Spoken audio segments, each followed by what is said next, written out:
থাকেন।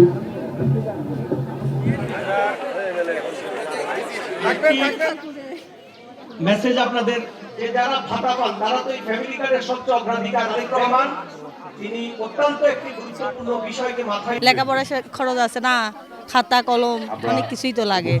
হাজবেন্ডের কাছে বলা লাগবে না, এখন নিজের কাছে টাকা আসবে, হাজবেন্ডের কতটা পড়াই লাগতেছি না, আমার কাছে থাকলেও আমি নিয়ে দিচ্ছি, খাতা কলম কিনে দিচ্ছি, বাচ্চার আর সমস্যা হবে না। এখনো খুব ভালো লাগছে, আনন্দ লাগছে, কারণ জীবনে কোনোদিন কিছু পাইনি, আজকে প্রথম পাচ্ছি, তো খুব আনন্দ লাগছে, আমার খুশি লাগছে। আমাকে একটা বাড়ি নেই, ঘর নেই, যে কয়েক ভোট কষে যা আমি ফ্যামিলি কাট করে দেবো তা করেই দিচ্ছে ইনশাল্লাহ।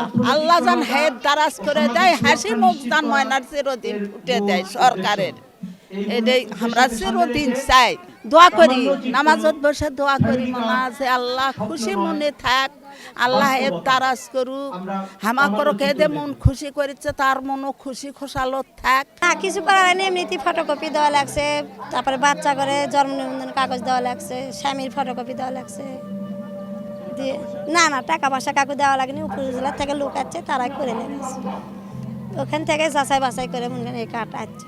অনুভূতি খুব খুশি, আল্লাহর কাছে দোয়া করি তারেক সাহেব যেন যুগ যুগ বেঁচে থাকে, আমাকে হায়াত যেন তার কাছে যায়, আরও তাই বেঁচে থাকে, আমাকে ছেলে মেয়ে লেখাপড়ার সুবিধা করে দিছে, আমরা গরিব মানুষ, আত্মীয় সম্পদ নেই, একই দিয়ে মনে করেন আমাকে সংসার যেন উন্নতি হয়। আনন্দিত যে বগুড়ার ছেলে প্রধানমন্ত্রী, আমরা খুব গর্বিত, এবং আমাদের ফোনে মেসেজ ঢুকে গেছে, অলরেডি আমরা টাকা পাইছি, খুব আনন্দিত আমরা।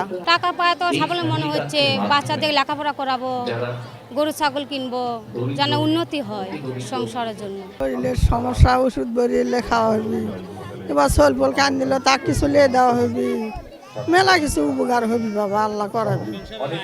হ্যাঁ আয়া হবি, ওর মধ্যে থেকে তুই কাটা কুটে থোয়া লাগবি, সবই খালি খালি হবি, থোয়াও লাগবি বাবা, ভবিষ্যৎ নাই। বর্তমান সরকারের নির্বাচনী ইশতেহারের বাস্তবায়ন উপলক্ষে সারা বাংলাদেশে একযোগে আজকে 13টি জেলার 14টি ওয়ার্ডে এই ফ্যামিলি কার্ডের কার্যক্রম উদ্বোধন হচ্ছে। তারই অংশ হিসেবে বগুড়ার একটি ওয়ার্ডে আমরা আজকে ফ্যামিলি কার্ডের উদ্বোধনের কার্যক্রম শুরু করলাম। এখানে আমাদের যতগুলি উপকারভোগী ছিল সকলের তথ্য আমরা অনলাইনে আপডেট করেছি। সেখান থেকে আমরা 496টি কার্ডকে আমরা উপকারভোগীকে আমরা আজকে অর্থ দিতে পেরেছি, এবং বাকিদেরকে পর্যায়ক্রমে এবং তাদের তথ্যগুলো কালেক্ট করে, তথ্যগুলো কী বলবো, ভুল বললাম, যে তথ্যগুলা যদি কোনো যাচাই বাছাই করে তারপরে বাকিগুলো পর্যায়ক্রমে ওনারা পাবেন।